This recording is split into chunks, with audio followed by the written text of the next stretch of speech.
Баршаларыңызға қайырлы күн. Сіздермен Аягөз. Бүгін өте дәмді, ауызда ерейтін тары қосылған сметаникті жасайтын боламыз. Ол үшін заттарымызды осылай дайындап аламыз. Ең алдымен бөлме температурасындағы 82%-ық майымызды ерітіп құямыз.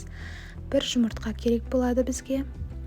Татымына қарай шекер, мен астына барлық құрамдарын жазып кететін боламын.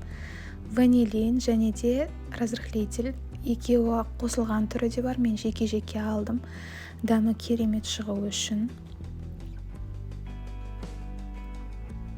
Барлығын осылай қоспаларын қосып болғаннан кейін жақсылап араластыратын боламыз.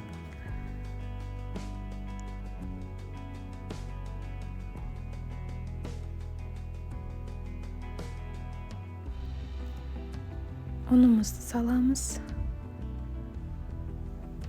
Ұнымызды салып, жұмсақ қылып қамыр илейтін боламыз.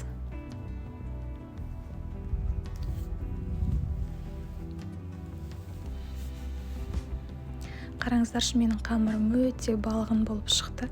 Оны пакетке салып, 1 сағатқа холодильникке қойып қоямыз.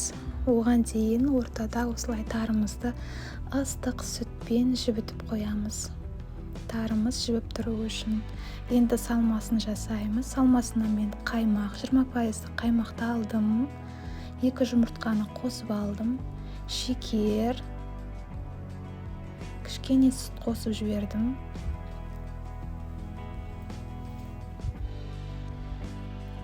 Жақсылап араласып болғаннан кейін жібітіп қойған тарымызды саламыз.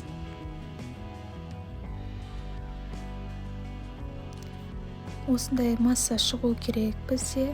Қатты сұйықта емес, қатты қою да болмау керек. Бір қалыпты.